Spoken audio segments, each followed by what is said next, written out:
Sir अभी जो जिस तरह के हालात दिल्ली और एनसीआर जो ये तमाम इलाका है इसमें बने हुए हैं, लोगों का दम घुट रहा है, बच्चे बूढ़े हर किसी को सांस लेने में तकलीफ हो रही है। आपके पास किस तरह के पेशेंट आते हैं और ये जो वायु प्रदूषण है इस वक्त, इससे लोगों की जान को कितना खतरा हो सकता है?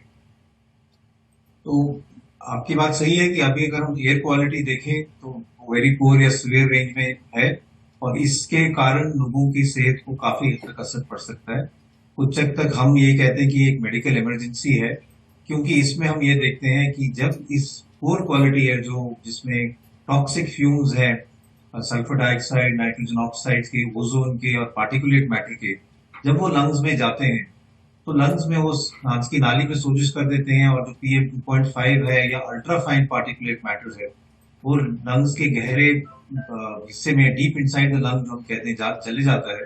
और उसके कारण कई दफा हम ये देखते हैं कि और सिस्टम में भी असर पड़ता है। तो जिन लोगों को सांस की तकलीफ रहती है, क्रॉनिक प्रॉब्लम है, जैसे दमे के पेशेंट्स हैं, सीओपीडी वाले पेशेंट्स हैं, या क्रॉनिक लंग डिजीज वाले पेशेंट्स हैं, या जिन लोगों को हार्ट की प्रॉब्लम है, वो इस टाइम में उनकी तकलीफ ज्यादा बढ़ जाती है, इमरजेंसी विजिट ज्यादा होने लगती है। हम देखते हैं कि ऑलमोस्ट 20% इंक्रीज इन जो इमरजेंसी विजिट्स हैं रेस्पिरेटरी प्रॉब्लम की इमरजेंसी में देखी जाती है, बच्चों में भी और अडल्ट में भी।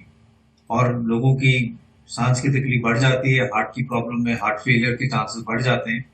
और इसलिए एक्यूट प्रॉब्लम जो है वो इन लोगों में ज्यादा होता है। ये भी देखा गया है कि जिन लोगों में को कोई रेस्पिरेटरी प्रॉब्लम नहीं है, लेकिन जब वो इस प्रदूषण या बैड क्वालिटी एयर को ब्रीथ करते हैं, तो उनमें भी चेस्ट टाइटनेस, खांसी या रात को सांस लेने में तकलीफ हो जाती है। कई लोगों को व्हीजिंग भी शुरू हो जाती है, छाती से आवाज आने लगती है, दमे टाइप की शिकायत जैसे हो जाती है। तो ये एक मेडिकल इमरजेंसी है जिसके कारण रेस्पिरेटरी, हार्ट और ऑर्गन्स में भी असर पड़ता है। और जिन लोगों को ये प्रॉब्लम है उनको ज्यादा ध्यान रखने की जरूरत है। सर अभी जिस तरह के हालात बने हुए हैं, इससे लोगों को कैसे बचाया जाए और क्या सॉल्यूशंस है? सोल्यूशन तो मतलब मल्टी प्रॉन्ग है। एक तो इन टर्म्स ऑफ कि हम ये एक्शन लें जिससे ये हर साल तकलीफ ना हो। इतने साल हम यही देखते हैं कि एक एक दो तीन हफ्ते ऐसे आते हैं सर्दियों में जब बिल्कुल स्मॉग हो जाता है और पोल्यूशन लेवल जो है वेरी सीवियर रेंज में पहुंच जाते हैं। कई दफा तो हमने देखा कि AQI 999 से भी ज्यादा हो जाता है। तो हमें एक तो लॉन्ग टर्म सोल्यूशन सोचने की जरूरत है कि हम जो सोर्स, इमिटिंग सोर्स हैं, चाहे वो आसपास हो या कहीं दूर एरियाज में हो, उसको हम किस तरह से रोक सकते हैं। और एक दूसरा है कि इंडिविजुअल लेवल पे हम क्या कर सकते हैं। इंडिविजुअल लेवल पे एक तो हम अपनी तरफ से हम अपनी तरफ से पोल्यूशन ना जनरेट करें, तो इन्वायरमेंटली फ्रेंडली रहे। अगर मार्केट जाना है तो वॉक करके जाएं, गाड़ी ना ले जाएं। बच्चे स्कूल जाते हैं तो कार पूलिंग कर लें या बस में जाएं, जिससे हम अपनी तरफ से पोल्यूशन को आगे और ना बढ़ाएं। अपने आप को प्रोटेक्ट करने के लिए हम, अगर हमें जैसे अगर रेस्पिरेटरी प्रॉब्लम है या तकलीफ रहती है या बुजुर्ग लोग हैं, तो जब AQI इतना खराब रहता है तो हम बाहर जाना अवॉइड करें। अगर जाना जरूरी है तो मास्क जरूर लगाएं, मास्क लगा के जाएं, वो आपको कुछ हद तक प्रोटेक्शन दे सकता है।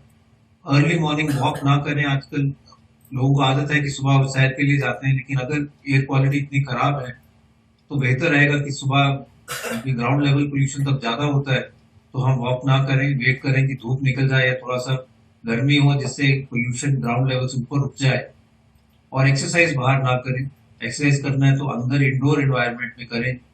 और घर के अंदर अगर एयर प्योरीफायर भी यूज कर सकते हैं, उससे भी कुछ हद तक फायदा हो सकता है। लेकिन बेस्ट तो यही रहेगा कि आप अपना ध्यान रखें और बाहर ना जाएं। और अगर सांस की तकलीफ बढ़ती है, आपको कोई क्रॉनिक प्रॉब्लम में तकलीफ ज्यादा होती है, तो अपने डॉक्टर से जरूर संपर्क करें, क्योंकि कभी कुछ हद तक दवाई बढ़ाने की जरूरत पड़ सकती है। सर कई बार स्थिति ये आ जाती है कि हर कोई जो है एयर प्यूरिफायर अफोर्ड नहीं कर सकता है। ऐसे में लोगों के दिमाग में ये कहीं ना कहीं भ्रांति है कि एयर प्यूरिफायर अगर वो चलाएंगे घर में, तो कहीं ना कहीं वो एयर पोल्यूशन से बच पाएंगे। तो क्या इसमें कितनी सच्चाई है? देखिए, एयर पोल्यूशन से तो आप नहीं बच पाएंगे, क्योंकि दो चीजें हैं। एक तो ये है कि आप बाहर भी जाओगे तो बाहर तो एयर प्योरीफायर आपको इफेक्टिव नहीं रहेगा, तो आपको एक्सपोजर तो होगा ही। तो इसलिए ये कहना कि हमने घर में एयर प्योरीफायर लगाया इसलिए हम एयर पोल्यूशन से बच गए, ये बात सही नहीं है। ये बात उस टाइप की है कि अगर हम डिस्टिल्ड वाटर, ये बिस्लेरी का वाटर या आरओ का वाटर ले लें तो हमें इन्फेक्शन नहीं होगा। हवा तो ऐसी चीज है जो हर जगह आप उससे बच नहीं सकते। दूसरी चीज ये है कि हमारे जो घर है वो यूजली बिकॉज गर्मी ज्यादा रहती है, बेटर वेंटिलेटेड रहते हैं, ऐसे सील्ड नहीं रहते, क्योंकि अगर आप एयर प्योरीफायर लगाओगे तो भी खिड़की से दरवाजे से पोल्यूशन तो अंदर आएगा ही, और इसलिए एफिकेसी ऑफ एयर प्योरीफायर इतनी नहीं है। इसलिए एयर प्योरीफायर से जो डेटा है वो इतना स्ट्रांग नहीं है। कुछ डेटा है कि एयर प्योरीफायर से आपको कुछ हद तक आराम मिल सकता है, लेकिन इतना स्ट्रांग नहीं है कि एयर प्योरीफायर से आप बच सकते हो। इसीलिए मैं कहता हूँ कि हमें अब लॉन्ग टर्म सोल्यूशन सोचना चाहिए, जिससे हम सोर्स जो है एमिटिंग सोर्स को कम करें और अपने शहर को इन्वायरमेंटली फ्रेंडली बनाएं, ग्रीन ज्यादा हो, वॉकिंग के लिए, साइकिलिंग के लिए ज्यादा फैसिलिटीज हो, जिससे व्हीकुलर ट्रैफिक कम हो पाए, डस्ट कम हो पाए, क्रॉप बर्निंग को हम रोक पाए। इन सब चीजों से हम काफी हद तक पोल्यूशन कम कर पाए। सर 8 साल पहले का जो डेटा था, जो स्थिति थी, और 8 साल से जो लगातार स्टबल बर्निंग होती है, उसके बाद व्हीकल पोल्यूशन है, और लगातार हर साल जो त्योहार का ही मौसम होता है, जो माहौल बना होता है, इस पर पोल्यूशन लेवल जो है वो बढ़ जाता है। ऐसे में आपके यहाँ पर ओपीडी में कितनी ज्यादा तादाद पर पेशेंट बढ़ जाते हैं और कितनी प्रॉब्लम होती है? तो इसका हमने पहले एक स्टडी भी की थी एम्स में, कि हमने देखा था कि पूरे साल में इमरजेंसी विजिट्स कितनी होती है बच्चों में और अडल्ट्स में रेस्पिरेटरी प्रॉब्लम की। और ये देखा गया कि जब भी एयर क्वालिटी खराब होती है, जैसे विंटर्स में होती है, तो अगले 4 से 6 दिनों में एकदम सर्ज आता है रेस्पिरेटरी प्रॉब्लम्स के साथ इमरजेंसी विजिट्स का, बच्चों में भी अडल्ट्स में। और जैसे मैंने कहा था कि डेटा ये सजेस्ट करता है कि ऑलमोस्ट 20% इंक्रीज हो जाता है।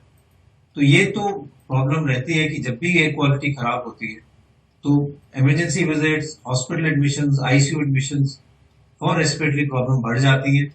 और वो इनडायरेक्टली यही सजेस्ट करती है कि ये जो इंक्रीज हुआ है ये पुअर क्वालिटी एयर के कारण, क्योंकि इनडायरेक्ट इफेक्ट है, कोई ऐसे पॉइंट करके तो कह नहीं सकता। क्योंकि जैसे हम कहते हैं कि इसको कोविड हुआ या इसको डेंगू हुआ, क्योंकि टेस्ट है, एयर क्वालिटी जो है वो आपके अंडरलाइंग डिजीज को खराब करके आपको आईसीयू में या इमरजेंसी में पहुंचा देती है, और जिससे it can be life threatening also. इसमें मैं एक चीज और कहना चाहूंगा कि ऑल्दो हम ये बात करते हैं कि अभी हम बात कर रहे हैं एयर क्वालिटी की, फिर जब मौसम बदलेगा, गर्मी आएंगी तो भूल जाएंगे, लेकिन अगर हम पिछले 5 साल का डेटा देखें तो इस एरिया में majority of the day 60 to 70% जो हमारे डेज हैं वो एयर क्वालिटी एक्सेप्टेबल नहीं है। तो हम ये भी समझ लें कि हम सब जो है constantly poor quality air breathe कर रहे हैं, और इसके लॉन्ग टर्म इफेक्ट्स भी हैं। एक तो एक्यूट इफेक्ट्स है जो हम आजकल देख रहे हैं, पर लॉन्ग टर्म इफेक्ट्स भी हैं, जिससे हार्ट की प्रॉब्लम ज्यादा होती है, स्ट्रोक के चांसेस बढ़ जाते हैं, डिमेंशिया भी बढ़ जाता है। और ये भी देखा गया है, अब कुछ डेटा आ रहा है कि कैंसर भी, इसमें लंग कैंसर के चांसेस बढ़ सकते हैं। तो इसलिए long term effects of living in area जहां एयर पोल्यूशन इतने सालों से ज्यादा खराब है, वो उसको भी हमें समझना चाहिए। हमसे जुड़े रहने के लिए हमारे YouTube चैनल को सब्सक्राइब करें और नई वीडियो की नोटिफिकेशन के लिए बेल आइकॉन को दबाएं।